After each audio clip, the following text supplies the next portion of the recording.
There are 47 archetypes in Metaphor, and each has its own strengths, weaknesses, and abilities. But I decided to beat the game with only the squishiest of the archetypes, the mage. I'll be playing on hard mode with no hacks or cheats, and I'll still be able to level up other classes with items and equip their abilities. So let's get casting.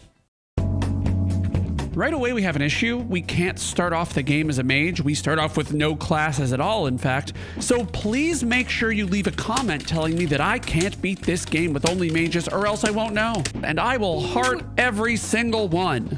Anyway, until mages are available, we'll just play through the game as normal. We meet up with Brigitte, the best character in the game, and then the army recruits us because of our special talents. I've got a sharp mind. Delusion. Convince yourself. And we name our protagonist Yuna. It just seems right? Like, this is Yuna's story, objectively. Yuna gets sent to a fort up north, we make an omelet out of these eggy humans, and we gain our first archetype, the Seeker, from the boss fight in this area. And this battle is basically a tutorial to teach the player about archetypes, so this boss gets its wings clipped within a couple of minutes. The next boss fight yields archetype number 2, the Warrior, and they too get taken out pretty quickly. But after that, we make friends with our fairy friend Gallica, and I finally get access to the mage class. I immediately am forced to select a class for Grius, and I drop him directly into it. And my protagonist follows his example seconds later. Unfortunately though, I lack the sufficient magla to change Stroll into a mage. However, after grinding up on some snakes and slimes, I'm finally able to transform him too. This means my party of mages is complete. So with 3 mages and a combined 6 wobbly noodle arms between them, I face my first boss, the Bird Nerd. This boss is weak to ice, and that means every time I hit him, I get an extra turn. And to add insult to injury, his main gimmick is that he immediately targets the front row with a strong attack. However, if no one is in the front row, and my mages of course are not, the attack just misses. So I'm able to get through this battle without taking a single hit and get a juicy unscathed bonus. At the end of the mines though, we have a far more difficult challenge. The Fire Dragon. And initially, I thought I would just skip him. You can sneak right by if you don't get detected by the toothsome foes lurking nearby. But my chat challenged me to fight him, and I can't resist suffering. And after the last boss, all 3 of my mages have acquired the Blizz spell, which the dragon is weak against, meaning I can get a total of 6 turns per round. Unfortunately, the dragon's physical attacks are rather robust, and my characters have no healing abilities. These will be unlocked a bit later. And the battle initially goes pretty gosh darn well. The dragon seems to use mostly single target attacks, so as long as I'm careful, my characters weather its strikes pretty well. Unfortunately though, it eventually uses a tail swipe to take out the protagonist, so I have to start over. This game has a lovely feature where you can click the left joystick to restart any battle. This allows you to test out enemy affinities, fish for good RNG, or in my case, correct tactical errors before the party dies a horrific death. On my second try, I get a bit lucky. The dragon elects not to use his tail swipe attack, and the protagonist gets a lucky dodge on a fireball spell. This allows me to soar through the battle, scare off the dragon, and grab its treasure. So we flee the mines, escape a deadly cave-in, and head on to Grand Trad. Once in Grand Trad, the social aspect of the game starts. By building followers, you can unlock new archetypes, each of which unlocks new abilities. And the first one to unlock in Grand Trad is 7-year-old Maria's healer archetype.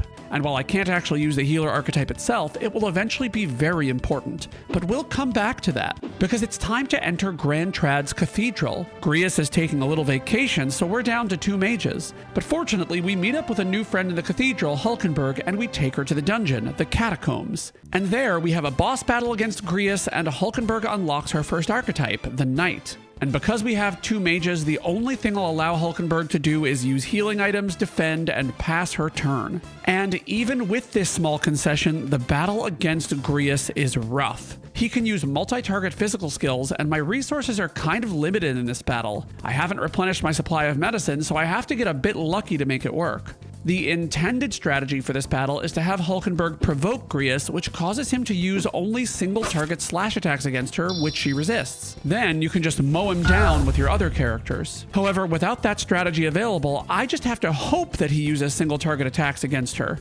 I have to start this battle over a few times because he kills off my mages. But on try number 3, I have a lucky miss on Yuna, and Grius targets Hulkenberg more than my mages. With just a sliver of his HP remaining, he takes down Stroll, leaving only Yuna alive to finish this battle. And fortunately, even though we're at death's door, one more fire attack is enough to kill Grius. This takes us back out of the dungeon, which means the next time we enter, I'll have full HP and MP and can hopefully blaze right through it. So I turn a Hulkenberg into a mage and dive right back in. Katarina, a very pink cat girl, is just inside, and I complete her request. This gets us the brawler archetype, which will be huge later, I think. I fight some puppies, which goes really badly and leads to my first actual death. And my second.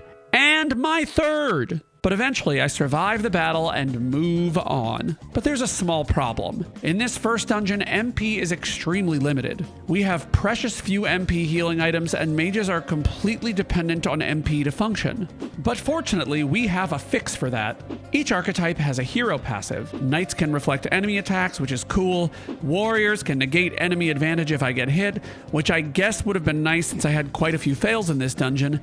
But the mage gets what I think is the best hero passive of all, magic recovery. Every time an enemy is stunned or defeated in overworld combat, the entire team recovers 1 MP. And this is completely broken because of something the devs put in this game. They put these little crystal things that generate an unlimited number of weak monsters. So all I have to do is make sure I don't destroy the spawn crystal. Just gotta make sure my allies don't kill the stupid spawner. No, do not! Oh, they killed it. Okay, well, we got a lot of MP back. I'm okay with that. Well, fortunately, there's another one that's pretty close by.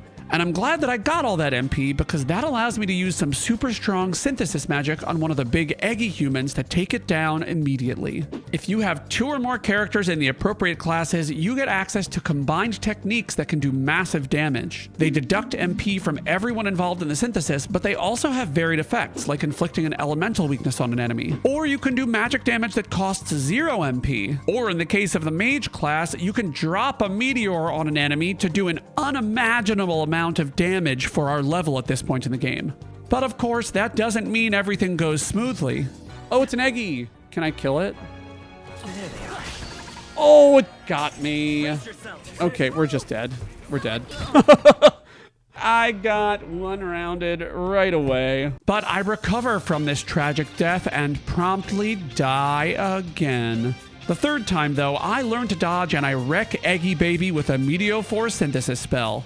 And the rest of the dungeon goes pretty uneventfully until I reach the first mini-boss. Before I head in, though, I use my Magla to unlock all of my available archetypes for my heroes. While they can't change into those classes, unlocking them causes more to give me a bunch of class-raising items, heroes fruits, so I can raise up my classes even more. I make sure that all of my characters have the healer's Hama skill equipped as well. I'm gonna need it, because the best boss comes with 4 skeleton fiends. He boosts them and they attack. However, we get the first move, and I take out 2 of them right away. The Mage White Skeleton has more HP and goes down in round 2. But in the third round, I have to improvise a bit. If you leave the soldier alone, he goes berserk, casting a ton of powerful magic. However, he resists all magical elements, and my mages do piddly-diddly physical damage. But I have a secret weapon. Back in the mines, I purchased a bunch of ice chunks. These items do 100 ice damage as long as an enemy isn't immune. So I leave the sword skelly alive and start using these consumables on the mage. Unfortunately, I use a fire fang, which does 150 damage to all enemies, and this takes out the skeleton. However, instead of hitting me, the soldier charges up an attack, doing 0 damage on that turn. This gives me a chance to use a final 2 consumable items and take him down. Unfortunately though, the next boss battle presents a similar problem. 2 physical soldiers, both weak to ice, and another mage soldier in the middle. But this time, I kill the 2 side pieces and then go in on the middle one. Unfortunately, on my first try, he charges up and then uses Mage Underworld, destroying Yuna and Stroll and necessitating a restart. However, I now have a plan. My mages use Gabliz to get some extra damage on the center mage as I take out the 2 side pieces. Then I use all of my consumable items to damage him maximally. I make sure to guard against his boosted Mage Underworld attack, and that reduces his damage markedly. Unfortunately though, I run low on health and have to start again. This time I use Gabliz twice and then kill just one of the side pieces, leaving the second one alive. This prevents the mage soldier from attacking, and he spends his time boosting his friends. Once close to death though, I finish off the side soldier, lower the central guy's defense, and then bring my mages to the front row to whack him with their staves. I get him down to critical health, and then he charges up. But fortunately, my mages are able to whack him into submission before he can strike, finishing this battle and bringing me to the boss of this dungeon, Zorba, which sounds like a great name for a cat. But unfortunately, my magic stores are depleted, and that's all I have to rely on in this battle. Zorba summons undead monsters to do his bidding, and each one takes 4 Hama spells to destroy. However, they're weak against light, meaning that each round I have 2 extra turns to do damage to Zorba. But as long as I destroy the zombie he summons every turn, I shouldn't take much damage at all. But ultimately, I run out of MP, he gets 2 zombies on the field, they go berserk, and I die. And I know what I need to do to beat him. I need more MP. And while I could just leave the dungeon and come back, that's no fun. So instead, I end the stream for the day since it's been 6 hours and have a grind sesh with the Tantacles. When I return, I give the Hama skill to Hulkenberg and Stroll, and I give the Mage Light Igniter to Yuna. This allows him to keep the Medi skill equipped, which can give us an emergency heal. And by destroying the summoned zombies every turn and using my extra turns to heal or do damage to Zorba, I'm eventually able to defeat him. But unfortunately, it's not over yet, because Zorba uses necromancy to revive the giant human in the town square. My team gets a full MP heal, and we rush on in. And this enemy is definitely not meant to be fought by a team of 4 mages. In its first phase, your entire job is to destroy its outer shell. The only weakness of this shell is Strike, which is the specialty of the Brawler class. However, with our staves, our mages can use strike attacks, which actually do respectable damage to the shell as long as they're in the front row. So I have each character hit the shell from the front row once to get an extra turn, and then I have them move to the back to cast magic, although this isn't quite enough to destroy it. But on the next turn, I move my characters up, and 3 staff strikes are enough to take down the shell and expose the heart. Unfortunately, the heart resists every single spell element, neutering my damage output. So the best way to overpower this resistance is to drop a big meteor on its head. And I'm able to do that twice. Once on the turn I disable the heart, and once on the turn where the heart is off balance. But now the egg calls forth some minions to strike my team. So rather than use up my MP, I have my team defend and take the hit. Then the eggy hands rebuild the shell. Fortunately though, the hands are both weak against fire, so I'm able to just drop a meteor on the right one. However, for some reason, I couldn't remember what the left arm was weak against, and I cast an ice spell against it. Fortunately though, my character survived the next round due to a lucky Hulkenberg miss, and I'm able to take out the left arm with a Meteophore on the next turn. And once it's dead, I start attacking Eggy, and I heal with Yuna's Medi. And this gambit yields dividends, because once the arms are destroyed, the Egg's swiping attacks can't hit anyone. It just completely whiffs. This allows me to focus all of my energy on killing the shell, and I'm able to get some good damage on the heart with another Meteophore. Then the Egg summons some more minions, and Gallica distracts them, which allows me to take out the minions with 2 spells and damage the heart with another one. The Egg repairs again, but with the hands gone, it can only repair itself part way, meaning it only takes 2 hits to take it down. This leaves the heart vulnerable to yet another Meteophore, but now my protagonist lacks the MP to cast it again. So I play conservatively, saving the rest of my MP for healing and killing minions. And because the heart is stunned whenever I destroy the eggshell, it can only attack by bringing out minions. However, half the time Gallica is able to do enough damage that we can kill them in one shot. So my overall opinion of this battle is, it's just long, it's not hard, you know? Ooh. I prefer long and hard. So after doing less than 20 damage per hit for quite a while, Hulkenberg Hulken whacks Eggfriend to death.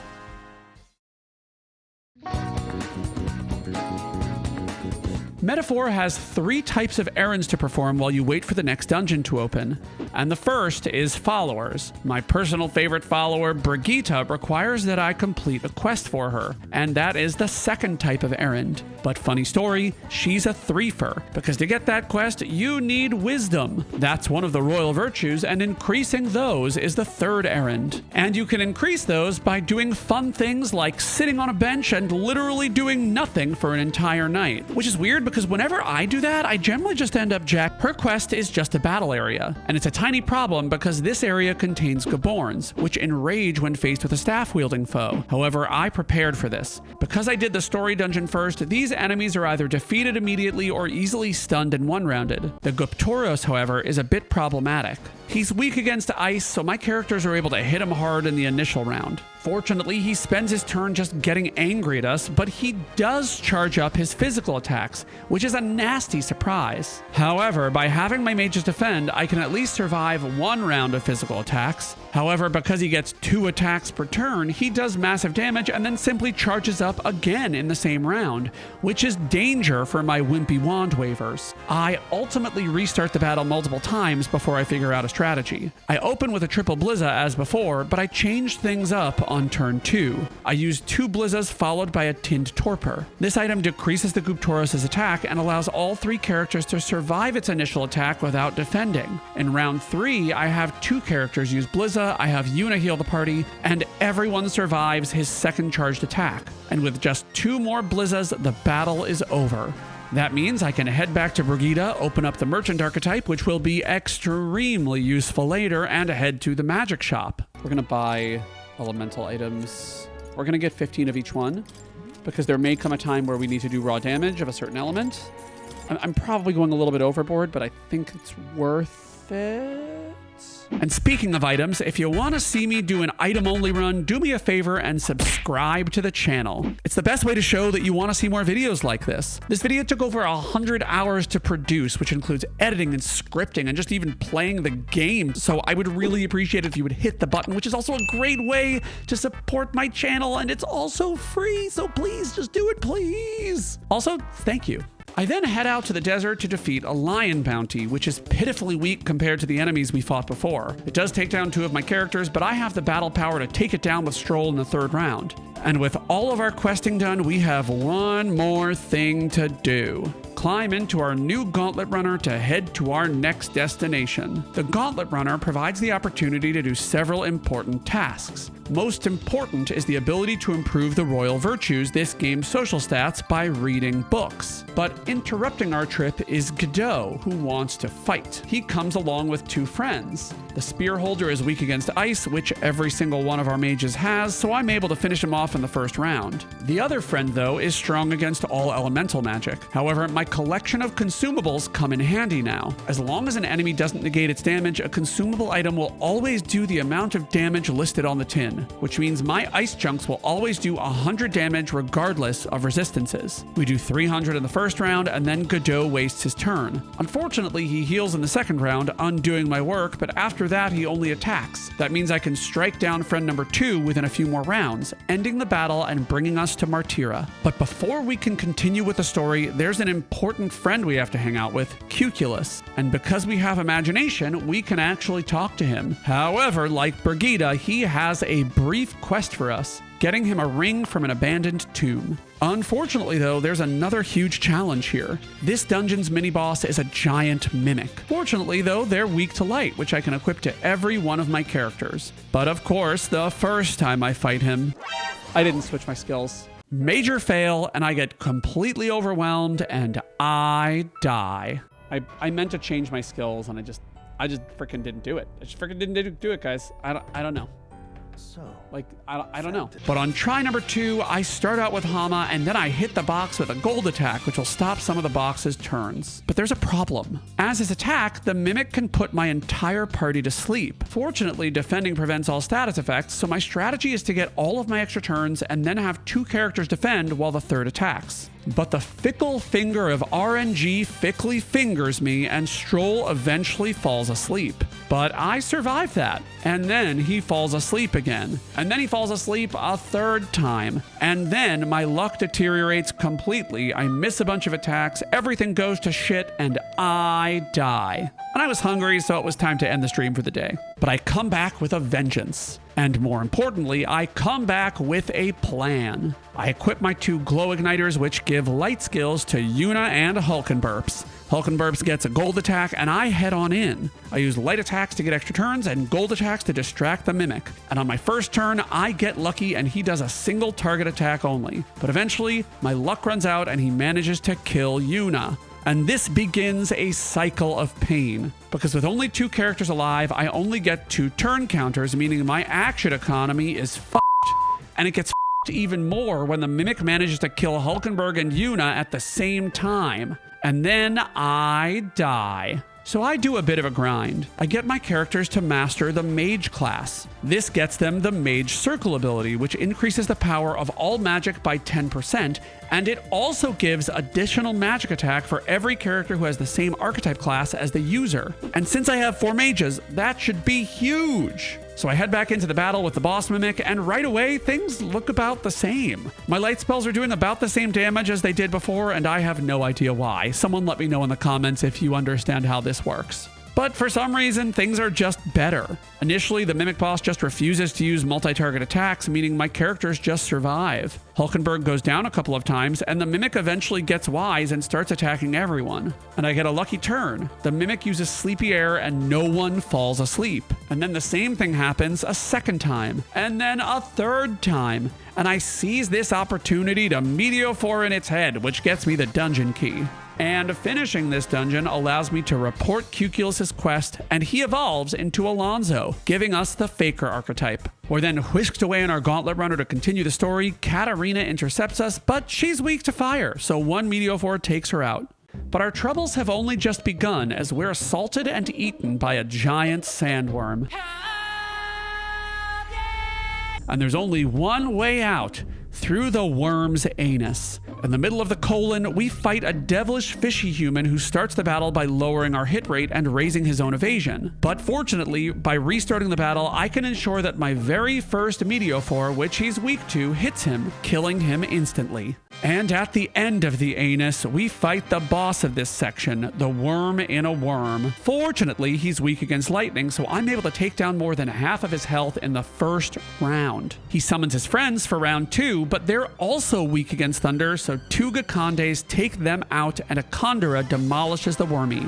That gets us a flawless victory, a juicy EXP bonus, and a roller coaster ride out of a wormy's bumhole. And after fighting some moths as well as a fire elemental, we meet Heisme. And then we fight Heisme. Side note, Heisme's adorable. I love him.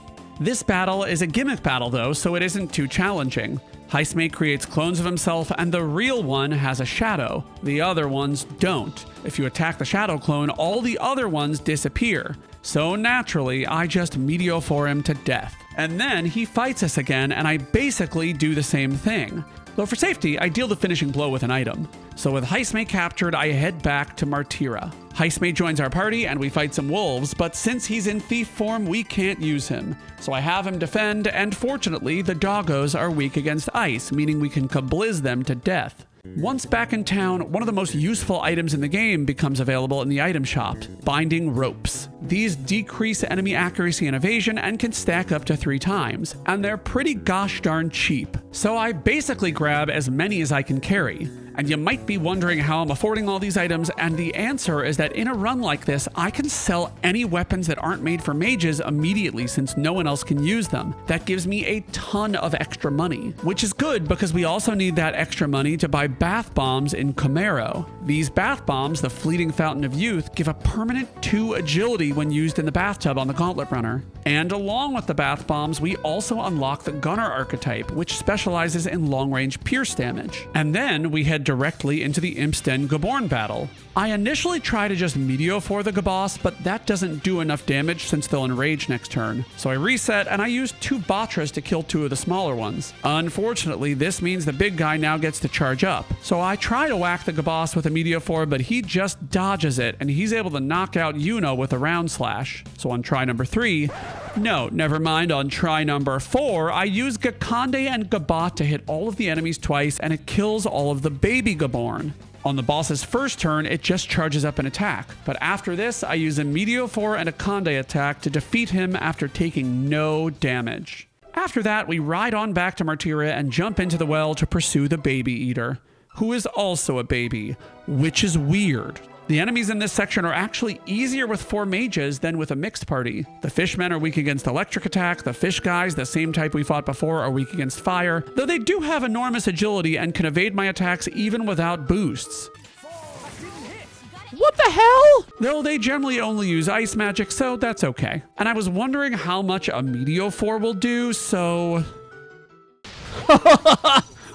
It's so much damage, guys. 2,000 damage at this point of the game is ridiculous. And while you're supposed to avoid the darkness version of the baby, I get curious how 3 mages will perform against it, and I fight it. It has no weaknesses, but Meteophore is neutral against him, meaning I can damage him pretty effectively. And using my binding rope items, I can decrease its accuracy. Unfortunately though, his booty crash attack deals massive damage to the entire party. And even worse, his stare attack inflicts the daze status, which not only decreases my character's accuracy, but also makes them unable to use synthesis attacks. But by decreasing his accuracy with binding ropes, I make the battle a lot easier. He misses at least 1 character with each attack, meaning he gets fewer turns. And once his health gets low, I have my non-dazed characters attack with their magic, and my dazed characters use attack items to finish him off. And you get a health incense from this battle, an item that increases maximum health permanently, and I'll probably forget to use it. But while I did beat the mini-boss, my characters are now wrecked. Their MP store is pretty gosh darn depleted.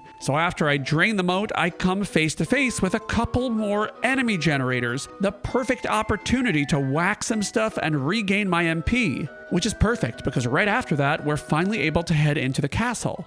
Unfortunately, we're captured by the queen of the castle and she cages my party, thrusting them into some forced battles. Releasing a Heisme reveals some wolves who are under our level, so they go down without a struggle. Releasing a Hulkenberg then releases 2 fishmen and I engage them in a squad battle. A Condora finishes them off immediately. And last, it's time to release Stroll. But before I do, I level up the Seeker class for Heisme and Yuna and give them both the Cyclo skill.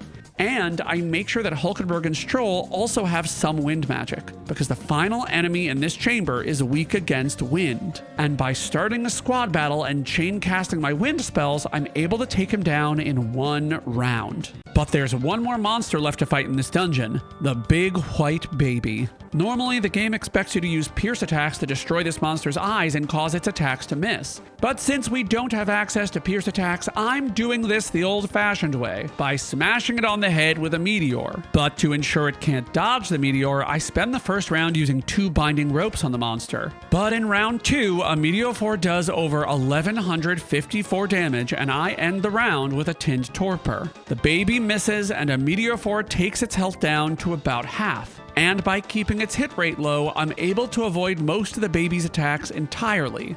But unfortunately, things aren't that easy. Once the baby is near death, Mommy Joanna sacrifices her own power to heal it to a little over half health. So in the next round, I hit with another Meteophore and heal up. Then I rinse and repeat, bringing the baby down to near death. And 1 more Meteophore takes it out, bringing an end to this baby-eating baby. And winning this battle improves our relationship with Gallica, meaning we now have access to the wizard class. While I won't transform into this class, this means that all characters can now learn level 2 magic skills, significantly strengthening their arsenal.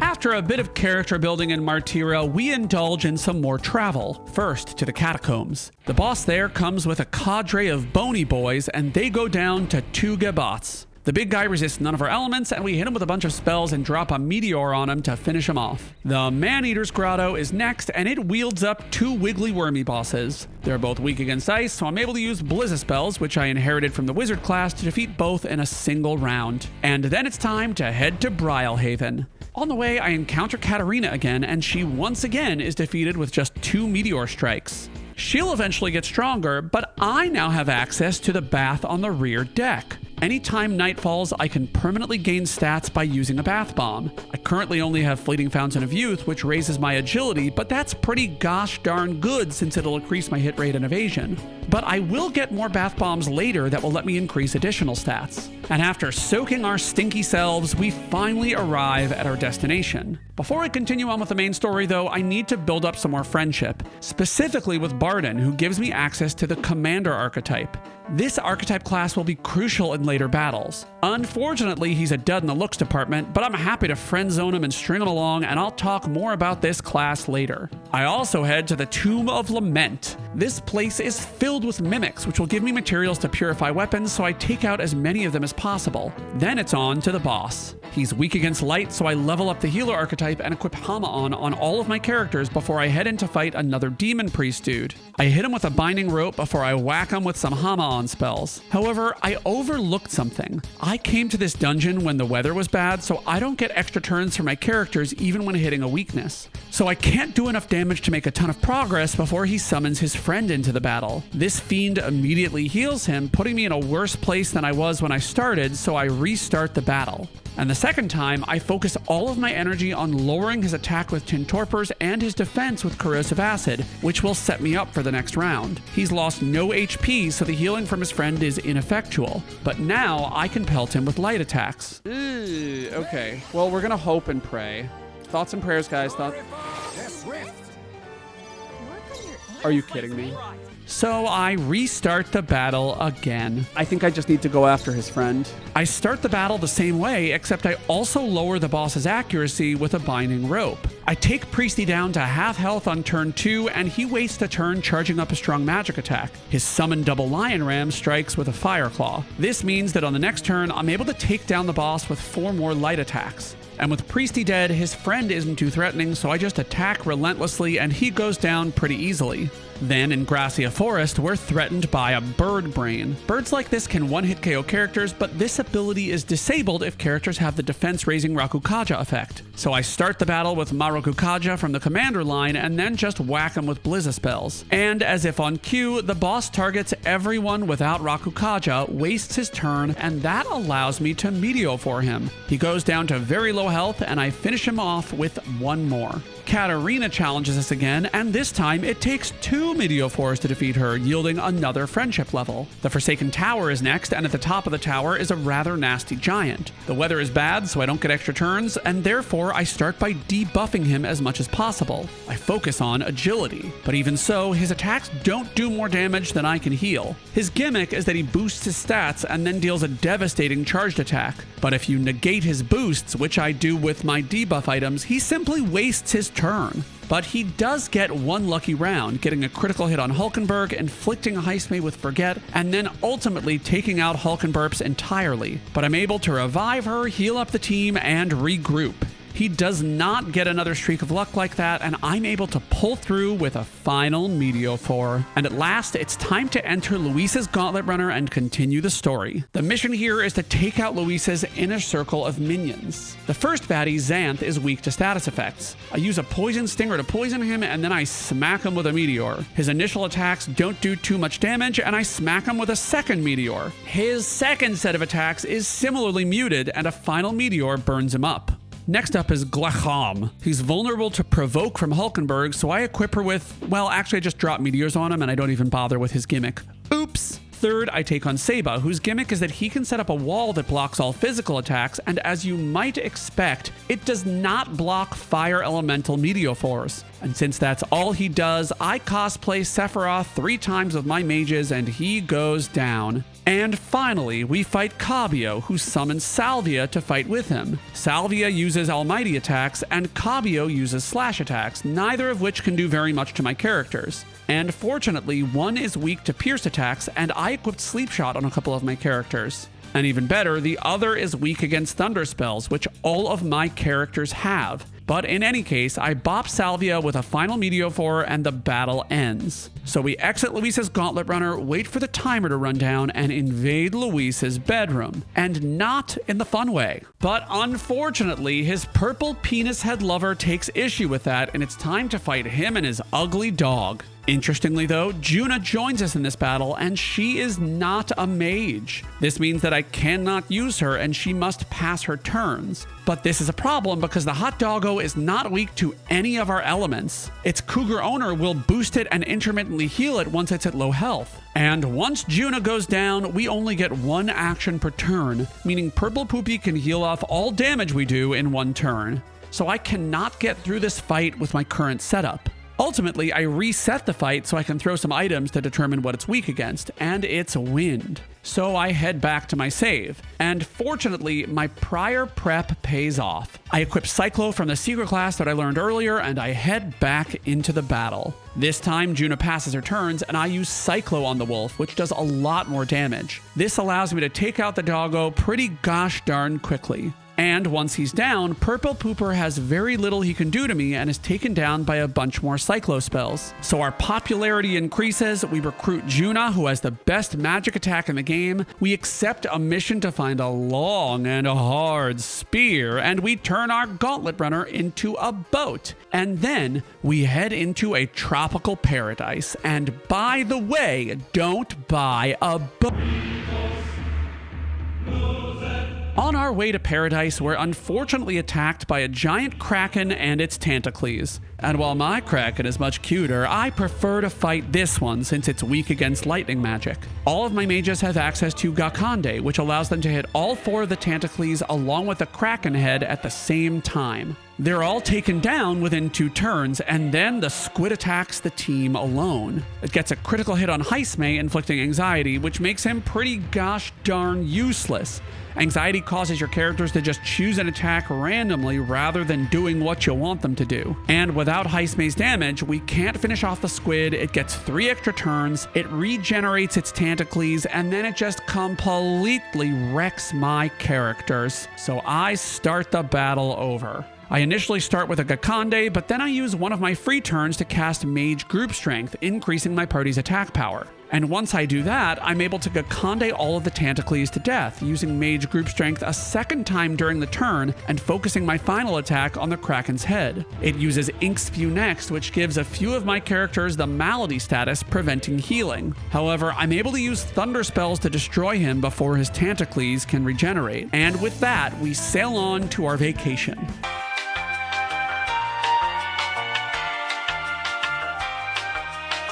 And as it turns out, it's not much of a vacation because we need to head to the Dragon Temple to retrieve our pulsating polearm. But just to enter it, we need to fight a big-ass tree. And if you've played Pokemon, you know that tree is weak to meteor, so 2 of those, along with the Batra, take it down within a minute. But then it's time to explore the temple itself. And I love this temple. The gimmick is that the top of the temple contains a hidden set of lines that tell you exactly where to go. And if you don't follow them, it's basically the Lost Woods from Breath of the Wild, and it brings you back to the beginning. But since I already know the secret, I breeze right through. And once we're about halfway through, we find Yufa, who will eventually be a party member, but for now just tags along, because finding Yufa is only the halfway point. This dungeon's strong monsters kind of remind me of the FOEs in Persona Q. They only move when you move, and the entire dungeon is just a big movement puzzle. One thing I love about this dungeon, though, is the gold teeth. They resist just about everything I can throw at them, but because they have pretty low HP, I have a cool strategy to defeat them. Earlier, I obtained a bunch of Stygian Sutras from eyeball enemies. These attack all enemies for 150 dark damage, and after an ambush, it takes just 3 of them to defeat a horde of teeth, which gets me a crap ton of resources. But once I realize these teeth are there, I equip a skill from the merchant that will double the damage from all attack items, meaning it now just takes 2 attack items to kill them. Items are crazy powerful in this game. So let me know in the comments if you'd like to see an item-only run of this game, because it seems kind of fun. But I'm not satisfied with golden teeth. I want golden ears. And did you know that if you're on the internet, strangers can use their ears to listen to your conversations and access all of your data? Well, the sponsor of this video, Era, is here to help. Era is a... Who could that be? Hello? Yeah, oh hi, it's me. Oh, hey, Captain Tantacles. How are you? How are things in Wisconsin? Doing great. The cows are good. remember when I told you about that sponsor that wanted you to do the ad read? Yeah, I'm doing the ad read right now. Yeah? Era is a platform that... Okay, hold up. Turns out that was a scam. Okay. It's run by a shell company, and the shell company is run by... Well, I bet you can guess who it's run by, but I gotta go. Bye. Well, I definitely know which monster I'm gonna kill now. And I wonder where he got that shirt. It's nice. So the golden ears are weak to lightning, and they made me angry. So I hit them with 5 Condora spells, which brings them down to about half health, and then I defend. And then I hit them with 7 more in round 2, and the battle is over. Scam conquered. But as it turns out, the ears were just a middleman. Era is actually run by a human riding a dragon, who coincidentally is the final boss of the Dragon Temple. Yufa joins us in this battle, and she is a summoner and not a mage. But fortunately, we now have 6 party members, so I can just switch her out at the beginning of the battle. And yet another stroke of luck. The dragon riding human is weak against wind, and I equipped all of my characters with a Cyclo spell. So initially, I use a Cyclo spell, and then I have Heisme use the formation of Vigor spell, which places all of my characters in the front row and increases their attack by 2 stages. However, after these actions, I have 3 turn icons remaining. So in turn, my characters hop back to the back row and cast Cyclo on the human, and I finish off the round with a binding rope to cause some misses. Unfortunately, the dragon now takes out Heisme, but I stick to the plan, cast Cyclo 3 times, use a Balm of Life with Hulkenberg to revive him, and attack like crazy, healing at the end of the turn to prevent unnecessary deaths. The dragon then uses Curse Chant twice, but it only hits Juna. This status will cause her to take half the damage she deals to herself, so I can't attack with her. Instead, I pass her turn to effectively delay it, use a Purified Tea Cake on her to cure the status, and then I start attacking again. And on this turn, I'm able to take down the human. This means the battle now gets a lot easier. The dragon is pretty nasty and has no weaknesses, but it also wastes some of its turn when the human rider is suffering. This means that I can just continue to whack it with Cyclo spells and decrease its hit rate with binding ropes. And my strategy bears fruit when its next tail swipe misses 2 characters. I maintain this debuff for the rest of the battle, and the dragon eventually gets taken down and absorbed into our pulsating polearm. But there's a second half of this boss fight, because the dragon riding human, as you might expect by its ability to scam, is actually a boat. A really fast boat. So it makes a beeline for paradise and starts eating people there, and we're once again forced to add Yufa to our party. I start by switching Yufa out of the party again, and the boss, actually named Margot, starts out with no weaknesses or resistances. That means we can just blast it. But it soon modifies its affinities, gaining a neutrality to fire and a resistance to just about everything else. And unfortunately for Margot, she can only cast ice attacks in this form. That means she does very little damage to us since we resist ice. So we blast her with meteors until she changes her affinities again. And as you might guess from her red color, she now is only susceptible to ice, which of course is the specialty of my mages, which of course means I ice her out. And after 2 rounds of ice peltingtons, Margot is defeated. Yufa can now be turned into a mage, and we continue on our magic quest. With the death of Margot, we have a bunch of friendships to build, and we have a ton more monsters to kill. And we have 16 more days to do it. However, the weather in our next destination, the Land of Ceremony, is always awful. Fortunately, Yufa's hot brother Edeni has the power to change the weather, which he lets me use for free. But what I really want to use is his pee. So after dying several times due to my own inability to ambush enemies properly, I finally reach the boss, who is basically a jumping dude with severe liver disease, no head, and a sword sticking out of his belly, which is honestly unsettling. But fortunately, this monster is weak against fire. And if you don't know what that means, you definitely have not watched any of the video up to this point, so you should probably rewind and go back to the beginning, honestly. But in case you didn't, it means that we're going to drop meteors on its head. Of course, because we can't finish him off in one round, he's able to summon a friend who is weak against light spells, which we have equipped on several party members. We have an unfortunate miss, but it doesn't really matter, because these fiends literally only get 1 attack in each before before I'm able to finish off the boss. And with Cirrhotic Samuel dead, his very bony friend goes down very quickly thereafter. We next head to the Orbwise Path, and the boss there is another burb. So I equip Pierce skills to all my characters and I head in. But as it turns out, it's actually weak to fire as well, which means that I drop a couple of meteors on it and it dies. And the 2 areas I just completed actually opened up friendships with my 2 new party members, whom I will be sure to max out later. We make a quick stop in the city of Salento to pick up some more bath bombs. We can now get bath bombs that increase our magic stat when we bathe, called Niflheim's Plunge, so I get as many as I can for later, as this will massively increase Yuna's magic damage. And then we round the corner on the Spire of Blind Faith. I make my way to the top before I realize that the weather in this tower is bad. That means that the next boss fight against yet another burb is going to be much harder than usual. That being said, this bird too is weak against fire attacks, and it mainly uses ice attacks, which we resist. So I was wrong. It wasn't that hard, and in the end, this bird too is taken down by a meteor.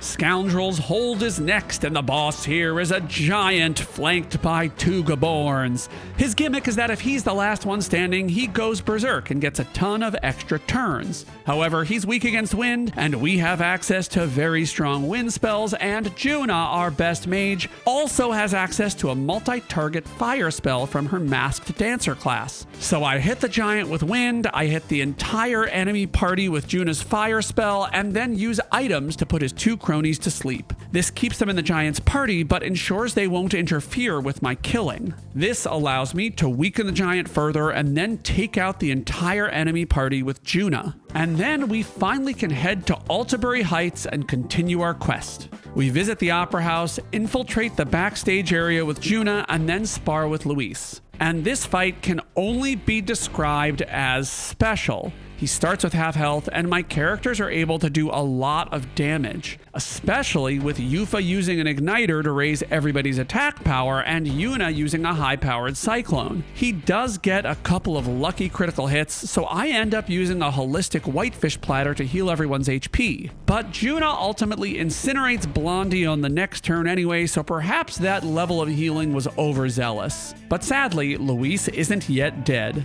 But luckily, he kills another person that I don't like, Sanctifex Forden, so I'm not too sad about it. We do get access to Basilio, but given that his magic stat is lower than my boyfriend's dating standards, he won't be joining my party anytime soon. And in any case, I have another dragon to fight along with its master, Rella. And this one actually is a challenge. Sure, the dragon is weak against fire, meaning Meteophore is a great skill to use. However, I miss my second Meteophore and Rella raises an elemental barrier. My initial plan was to use Heartbreak Stratagem to remove the barrier, but the game won't even let me cast it because Rella's barrier can't be dispelled by that effect. This means that in order to hit her dragon, I now have to waste 2 turn icons. I have to cast an elemental spell on the dragon, which uses 1, and then I lose a second because the barrier will negate it. So I need to get as much damage in the first turn as I can before she raises that barrier, which means I gotta restart the battle.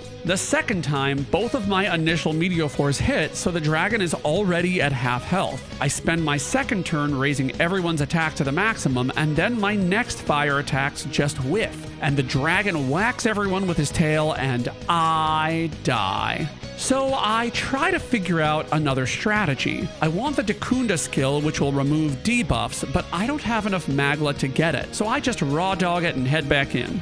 And my first 3 attacks hit, putting me in a great place. I spend my 4th turn, however, on an Evil Eye Talisman to lower all of the dragon's stats. Quartz Wall goes up, but the dragon doesn't boost itself, so I dispel the dragon's barrier with 1 fire spell and then hit it 4 times with 4 more fire spells. On the next turn, the dragon lowers my stats, and I counter by lowering the dragon's hit rate and evasion as much as possible. And even though I can't do any damage to it, I spend my last turn icon using a fire spell to dismiss the dragon's barrier. This will ensure that Rella has to raise it again and can't boost the dragon in some other way. So on my next turn, I dispel the barrier right away, and then I do as much damage as possible to the dragon, using my last turn on a binding rope. This ensures that Rella will use her second turn to remove debuffs from the dragon. On the next turn, I lower the dragon's evasion as much as possible, remove its barrier, and the dragon only gets one attack in. So on the next turn, I'm able to lower the dragon's HP to 0 in the next round. This prompts Rella to sacrifice herself to heal up the dragon with the last of her magical power. But it also means that there will be no more barriers and all debuffs will remain on the dragon. So I hit a couple of fire attacks and then have Yufa cure my characters of frostbite. Unfortunately, Hulken misses her next attack, but we're still pretty safe as I can just heal up my party and my debuffs all wear off on the next turn. From here, all I do is use fire attacks as much as possible while I have Yufa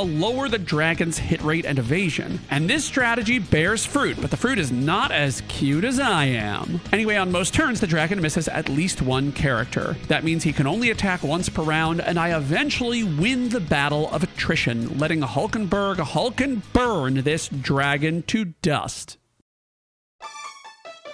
With the defeat of the icy dragon, the prince's curse is dispelled, and we have more time to beat some side quests before our duel with Luis. We head first to the Tower of Insolence. The climb to the top is pretty uneventful, but at the top we have to fight a Cyclops. And compared to the other giants we fought, this guy is pretty much the same. He's weak to wind, which means we can do a ton of damage very quickly, and he hates being alone, which means he summons a friend to fight with him. So my job is to kill both at once. The only obstacle is that the bosses can use their giant eyeballs to charm my characters, but they can only do it to one character at a time, making it not too threatening. They also love to charge up their attacks, but even that isn't strong enough to do too much damage to my party, particularly since I use binding ropes to cause their attacks to miss, and they go down on the same turn, avoiding any unnecessary angst. Before I leave, I fight some generic Cyclops to get some Evil Eye talismans, which, as I mentioned, lower all of an enemy's stats and will be pretty useful later. And then I head off to fight a giant Sandworm so I can max Barden's friendship. And this worm is weak against ice, so I'm able to take it down pretty quickly. Next up is Mount Volcano, and the boss there is some weird priestly dude. He has no weaknesses and he only uses magic attacks and status magic.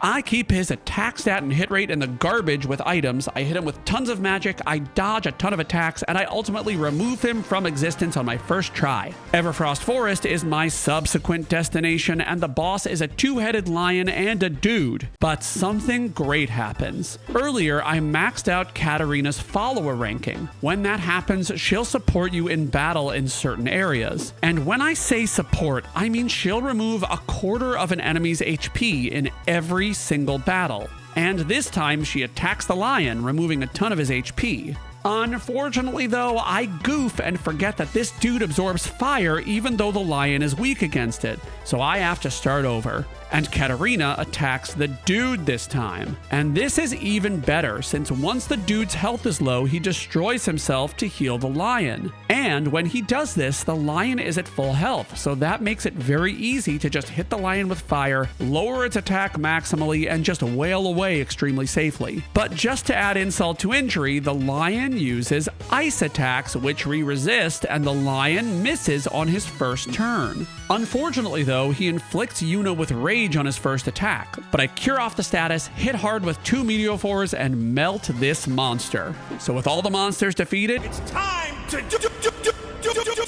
and I am ready. Luis has no weaknesses, but we have new toys. Seeker's Gale for huge wind damage, Juna's Crimson Flame for fire damage, and plenty of stat-lowering items to increase our chances of winning. I tank his hit rate first, and he immediately misses an attack, which is good foreshadowing for what's to come. I just completely obliterate him.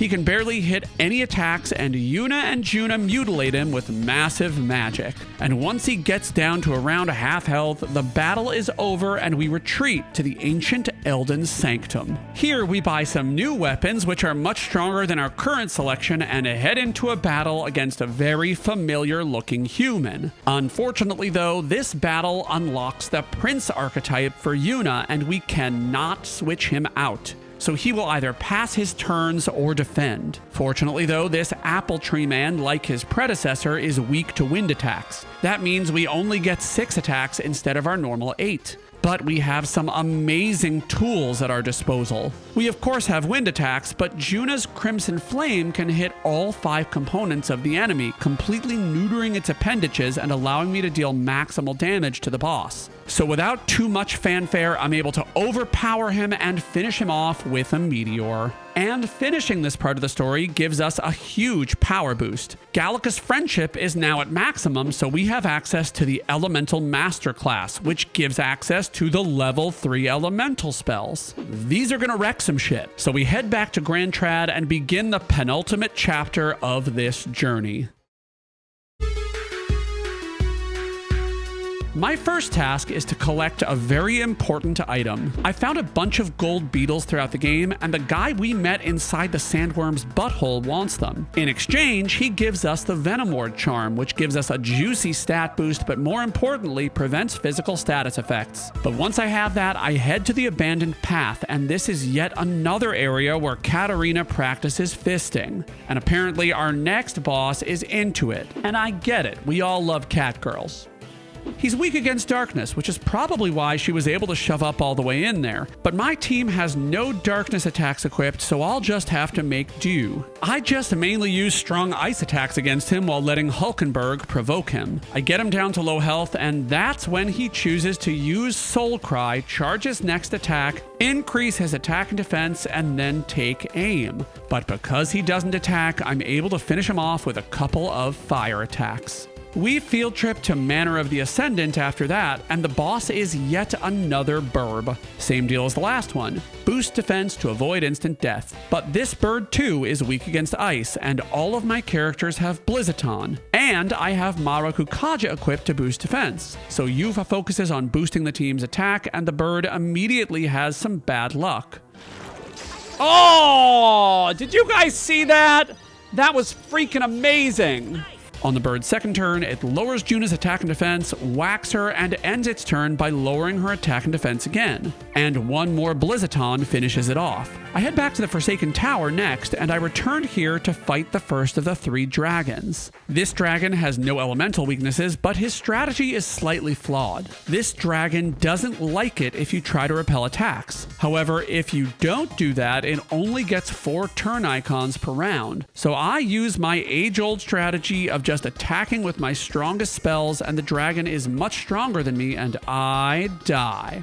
But I changed things up. I have Hulkenberg equip Holy Knight's Proclamation. This skill allows her to provoke enemy attacks and defend all in one turn. I also equip the Frigid Frost tactic ability on Hulkenberg, which really changes this battle. This ability deals ice damage and also inflicts ice weakness, giving me a chance to get extra turns. And this strategy serves me well. I pass every turn where I can't get an extra turn counter, ensuring that every round Hulkenberg should be able to use Frigid Frost tactic and her defensive skill. That means I get plenty of extra turn opportunities while keeping all of my characters healthy, and the dragon takes Hulky's bait almost every turn. Almost every turn, which is why I eventually get overwhelmed by attacks and I die.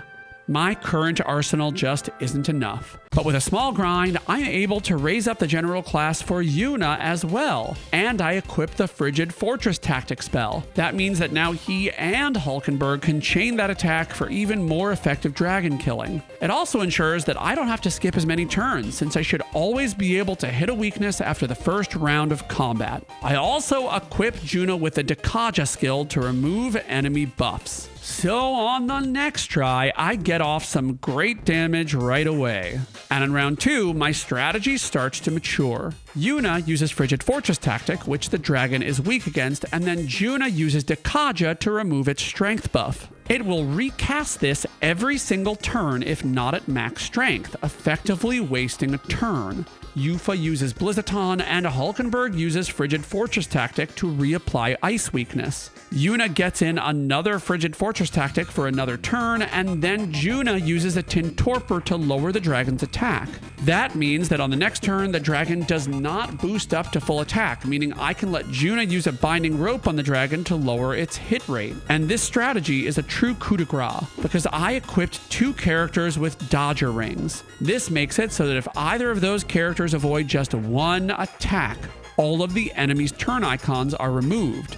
Defending characters can't avoid attacks, but when a single target attack hits our defending Hulkenberg, it's not a big deal. And I do get some clutch misses during this fight. Thank you, Jesus! Thank God! I've been waiting for that for so long. That allows me to deal massive damage and finish off this flame-throwing monstrosity. We also complete Basilio's follower quest, which has a battle in which he's a mandatory member. However, he can also be swapped out at the beginning of battle. His friend is weak against ice, and the battle goes well. Are you freaking kidding me?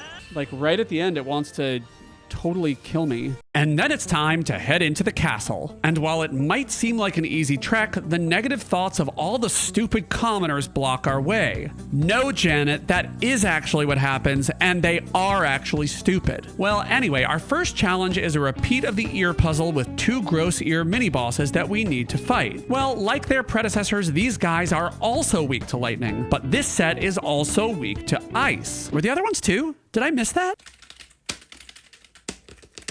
No, I didn't. They were only weak against lightning. So I kill one set, and then I kill another, and then we head on to our first mini-boss, another double-headed lion, goat, dog, cat, horse, pig. And naturally, it's weak against ice. It tries to boost itself up, but I've collected more amnesty talismans, which allow me to eliminate all buffs. And this means I'm able to dispatch this guy easily. The next section starts with a destroy all the enemy generators challenge. And once that's done, it's time to fight a Minotaur. He's weak against ice, and as you might imagine, this makes the battle quite simple. I drop his health real low in the first round, I use a Holy Knight Proclamation with Hulkenberg, and then I finish him off with some ice attacks. The door puzzle area is next, and the boss is a griffin. Unfortunately, its only weakness is curse, and it resists ice, but with Frigid Fortress tactic, that resistance becomes a weakness. I debuff his stats, I whack away with ice spells, and the boss is eventually overwhelmed. So after I collect all treasures from the door puzzle and destroy a bunch of mimics, we head on to the actual factual boss of this section, Zorba. He lost a lot of weight and started working out his right arm way too much, but it's still him. And the strategy here is the same as prior. Create an ice weakness with a Frigid Fortress tactic, keep it refreshed as much as possible, and use binding ropes to decrease his hit rate. Eventually, he switches from his masturbatory form to his defensive form, and in this form, he resists all elements and boosts his stats. However, once again, with Frigid Fortress tactic, his ice resistance becomes a weakness, and I can negate his stat boosts with amnesty talismans. And once he switches back to his offensive form, my luck is pure crap. Even with his hit rate way down, nobody will dodge a single attack. But his magic damage isn't enough to be threatening, and he eventually switches back to his defensive form. He boosts his stats twice, but I once again negate his buffs, and I'm able to take him out on the next turn. So Luis flies away into his giant ball in the sky, and we enter the endgame. With Zorba out of the way, we have a few more tasks to accomplish, and the first is another dragon battle at the Tower of Insolence. The gimmick here is that this dragon is immune to everything except almighty attacks. But we have access to our own gimmick, Katarina the Fisting Queen, who immediately removes a bunch of his HP. The main sources of damage in this battle are Yuna, to whom I give the Emerald Vortex spell, which ignores all resistances, and Juna, to whom I gave Megidolaon. Megidolaon? I don't know. Unfortunately, though, this guy has a second gimmick. On his first turn, he reduces all of my character's maximum HP to 300, greatly reducing my survivability. His weakness, though, is his hatred of debuffs. He'll try to remove them pretty consistently, which gives me back some of my survivability. But to cut to the chase, my first try at this battle is pretty awful, and I die. But my boyfriend did put my cat's feet in my face, so I've got that going for me. And the second try goes about as poorly, and the cat feet don't really make up for that. So I switch around some equipment. One of the big problems in this battle is that if my main attackers are hexed, they'll basically kill themselves in one hit when they attack. So I have to give my items that prevent that status to my two biggest attackers, Yuna and Juna. So the Venom Ward Charm goes to Yuna, and the Divine Light Gloves go to Juna. So I head back in. Katarina indulges her kink, and I lower the dragon's stats before I strike with my attacks. And it goes pretty much as badly as it can, with the dragon getting a critical on the first turn. But my characters don't die, so I just play defensively. I remove the dragon's buffs, I heal off the damage, and it removes debuffs and then subsequently buffs itself, which takes up 2 of its turns. Thank God I finally got through that sentence! But fortunately, with my main damage dealers unhexable, they're at least able to do damage without any issues, and I'm able to keep the dragon free of buffs and my party members free of debuffs. Whenever possible, I have Hulkenberg use Holy Knight's Proclamation to draw attacks, and this strategy is great. I was gonna say bear's fruit again, but we've all heard enough about my peach. On one particularly memorable turn, the dragon buffed himself and then debuffed my party twice. But then he chose to attack a single person, which meant the attack got redirected to Hulkenberg. On my next turn, I was able to remove all the debuffs from my party, remove the dragon's buffs, and guard the team again with Hulkenberg. And even though the next dragon turn doesn't go quite as well, that momentum allows me to spend a turn to get back up into tip-top shape. And when I finally get him down to near death, I am fearing the worst. The dragon removes his debuffs, boosts his attack, tries to hex the team, but then makes a huge mistake. He once again uses a single target attack and gets redirected to Hulkenberg, which means one more Emerald Vortex from Yuna and one more Megidolaon from Juna wrecks this reptile. And now that I've killed the first 2 dragons, I have some amazing armor, 2 pieces of it in fact, that negates fire damage. And I'm gonna need it for the 3rd dragon battle at the Spire of Blind Faith. This dragon has no weaknesses, but once again does not negate ice attacks, which means I can use Frigid Fortress tactic. Of course, the first time I fight him, one of my ice attacks misses right away, so I have to restart. But the second try starts off pretty well. Yuna and Juna use Frigid Fortress tactic, the dragon boosts up, and then it uses a couple of fire attacks, both of which are mostly negated. Of course, my luck does not last long, as eventually my 2 fire weak characters die and Hulkenberg and Juna both get charmed. So they beat each other up while the dragon watches, which is hot. But then it's slashy time and I die. So on the second try, I go for desperation tactics. I equip Faker's Roguery on Yuna. This skill from the Faker archetype will randomly add or subtract turns from my turn counter, and if it goes well, it can completely change the flow of battle. I finally also teach Frigid Fortress tactic to Yufa so that she can more effectively contribute to chains. The battle starts off well, and I lead with some Frigid Fortress tactics and lower the dragon's hit rate with a binding rope.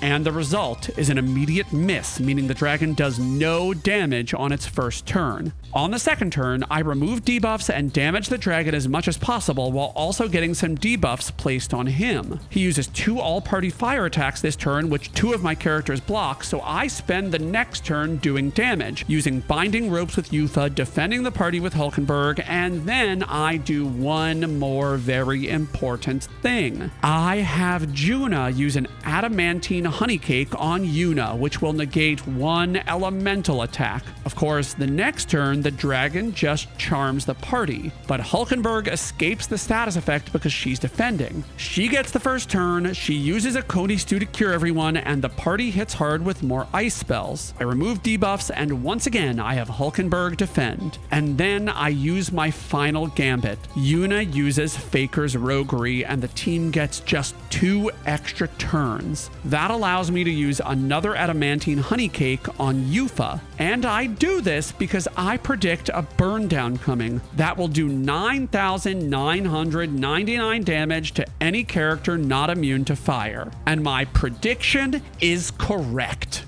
Every single character blocks this attack. The dragon now debuffs the team twice, but it's far too late for that. I remove the team's debuffs with a reset talisman, and then I go for big damage. On the dragon's next turn, though, he once again charms the entire party, but Hulkenberg is defending and gets the first turn, a repeat of the last time this happened. So she heals the party's charm with a Coney Stew. I once again remove the party's debuffs, and just 3 more Frigid Frost tactic attacks are enough to take him down and end my suffering. But there's one more dragon to take out. But before we fight him, I head to the Disgraced Ruins to fight a man who stole a second boat because he went broke maintaining his first one. We'll flesh out that narrative later, but for now, we just fight him. He comes ready built with 2 cronies, and one of them is conveniently weak to ice, allowing me to set up a combo with Frigid Fortress tactic. And the big guy is conveniently weak against light, which means I can hit him with a Hama on before I set up a Frigid Fortress combo on him. I don't quite hit the damage output to 1 round him, so I finish the round by pelting him with money.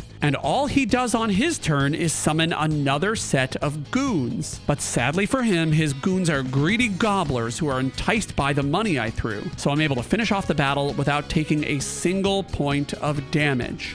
But he uses the last of his strength to summon a human. This human is only weak against strike, and fortunately, my mages all have strike weapons. So I hit him once with Yuna's staff, and then I set up a Frigid Fortress combo. On the human's turn, it raises its stats and attacks just once. This allows me to finish it off in the next round. Not flawless, but pretty gosh darn close. I next head to Jin's Gauntlet Runner. The battle with him and his goons is uneventful, but what's important is that this battle allows me to max out my final follower, Nearus. This means that beyond battling, I have very little else to do in this game. Okay, there's one more thing, but we'll get to that in a moment.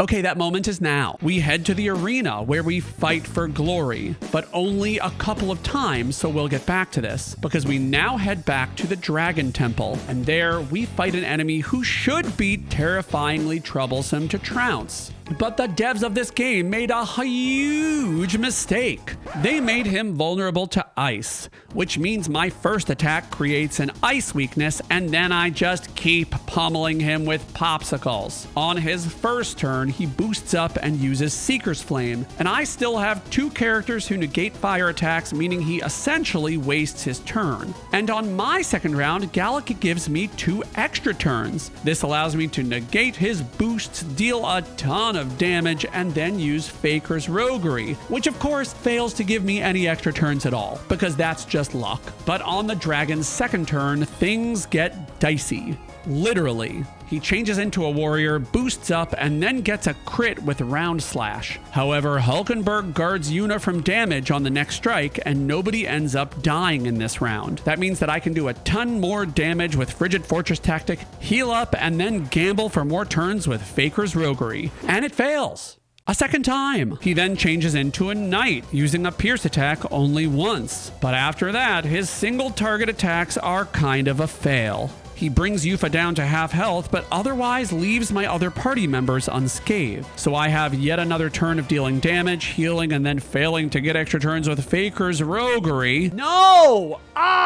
3 fails in a row! And then the dragon transforms into a thief and gets a bajillion extra turns. But somehow he manages to make some of the worst decisions I've ever seen. Not worse than the decision to buy a boat, but pretty gosh darn bad. He makes a barrier against physical attacks, which I don't use. He uses Agitator's Art, which does nothing. He uses Plunder Life, which does almost nothing. He uses a Fire Art against Juno, which is blocked completely, wasting another turn icon. He uses Ice Art against Yuna, which he resists. And he uses Elusive Dream against Hulkenburps, which does about 30 Hulken damage. So he essentially wasted his entire turn to do almost nothing. And this is just the opening that I need. I bop him 8 times with ice, and the trial is over. I head back to the arena next and get wrecked by a bug that hexes me. Or rather, I wreck myself by attacking the bee while cursed, depleting my entire health bar. Ah! Yeah, the most powerful in the game couldn't touch me, but this stupid bee is my downfall. But I do eventually stomp that bee out of existence, which results in me getting one of the best items in the game, the Rainbow Bath Blossom. But let me come back to that. I spend the next couple of days getting as far as I can in the arena, fighting a group of 5 teeth and then a horde of gargoyles and Gabjorns. But then I hit a roadblock. The next challenge of the arena requires 2 brawlers, which means we're done with the arena. There's no way to complete it during this challenge. And in fact, there's only one more thing left to do before we head inside Luis's big orange ball. I ride in the Gauntlet Runner, and I don't need to go to any particular destination. I just ride in the Gauntlet Runner and don't go home. And the reason I do this is that when we camp at night, I want to bathe because I'm filthy. And the first bath bomb I use is the Rainbow Bath Blossom we got earlier. This increases all of Yuna's stats by 2. And with our remaining days, I have him use all of his Niflheim's Plunge to further raise his magic attack. Iced coffee is delicious. And finally, we reach the Day of Reckoning and head into Luis's balls. Luis's Ball is basically a boss gauntlet with reskins of old fiends. But before I fight them, there's one more thing I need to do. I raise Juna's archetype levels and open up a few more of her archetypes. And as a reward, more coughs up the Yggdrasil staff, the best staff in the game. It has a massive attack stat, which affects our magic strength, and it also has a large multiplier to all magic damage. And of course, I immediately equip it on Juna to skyrocket her damage. So into boss number 1 we go, the Sandworm. It's weak against ice, so the plan is set. We freeze it 7 times in the first round and have Hulkenberg draw attacks, but the worm's attacks are mostly multi-target. It also lowers the team's hit rate and evasion with Sandstorm, but this can easily be dispelled with a reset talisman. It eventually heads underground for a big attack, so the team defends, and its damage is a piddly-diddly pittance when it emerges, and that's the last turn it gets because we immediately take it out with ice spells. Next up is a refight with the Egg, Hands, and Heart. I start off with an Emerald Vortex to hit all enemies on the field and ignore their resistances, and then I crack the shell with a Frost Fortress tactic. And that means it's time to create an ice weakness on the heart that I can exploit for the rest of the round. I get another full 8 attacks on the disabled heart with no resistance next. Then the egg summons minions, but Gallica gives us 2 extra turns. I hit the heart with more ice, use Emerald Vortex to take out the minions and restore the protagonist's MP. The egg then gets rebuilt and the heart deals some light damage to the party, but that's not enough to threaten my team at all. So one more ice attack finishes off the battle.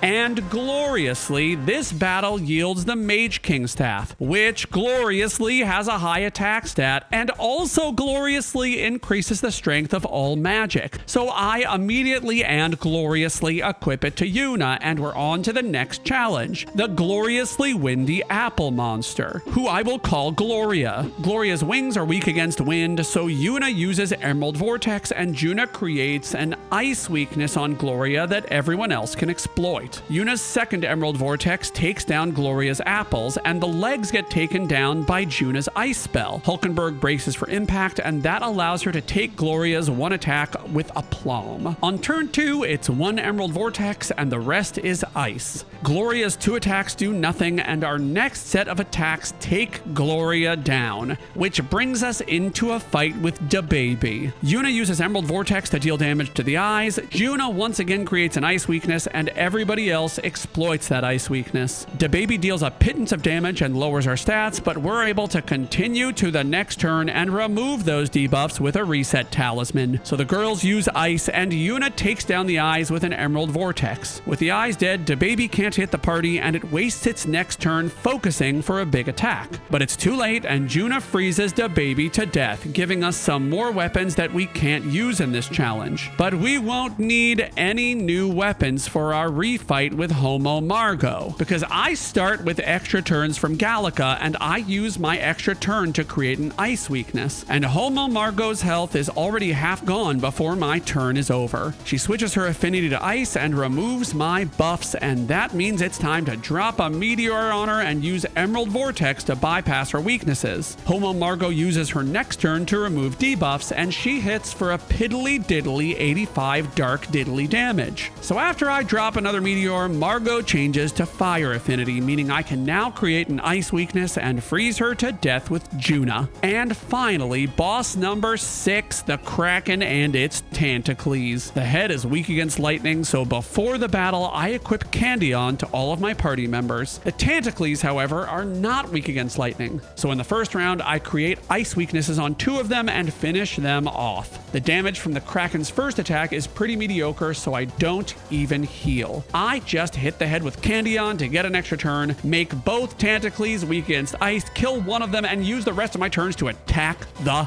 head. And with the Tantacles gone, the head takes double damage. Juna deals a massive 4,444 damage to end the battle, and we can finally head on to the big kahuna, Luis. Luis's first phase is vulnerable to the same tactics as everybody else. I create an ice weakness, and then I exploit it over and over. His first set of attacks barely injures my characters, and the ice cycle continues. But then Luis enters defensive mode, prepping a huge attack. However, he's still vulnerable to ice, and 3 frigid frost fortresses break his stance. And the rest of the battle is just a struggle boat for Luis. He does get a lucky critical, but it's too little too late. Even healing isn't too efficacious. But to add insult to injury, Gallica gives me 2 extra turns for the round, and Juna deals the final cold blow. And I love a good blow. But that's just phase 1 of 4. We're now thrust into a battle between Yuna and Mor, and the game forces Yuna back into the Prince archetype. And in this form, he has literally one ability: Heroic Slash. And honestly, I'd give you the play-by-play, but that would be more boring than a white person at an insurrection, so let's just skip to the end and I'll tell you that I won. So for my final preparation, I switch Yuna back to the mage class, equip him with magic boost, and head back into the fray with Luis. His next form has 3 heads, and each has separate weaknesses and strengths. That is, until I hit all 3 with a Frigid Frost tactic, at which point they're all weak to ice attacks. Luis starts by removing debuffs, but then he casts a fire spell on my party, meaning 2 of my characters negate it. But it also starts eating a Ujif puppet, and I won't stand for that, because I love Ujifs. They're adorable. But by attacking the puppet several times, it can be removed from Luis's mouth. On a subsequent turn, Luis casts a Gust Cyclone on the party, but Yuna repels the attack with his boots. This means that Luis loses his entire turn. And while he doesn't do anything quite this stupid later in the battle, Luis's health is getting low, and he goes down to a final Frigid Frost tactic from Juna.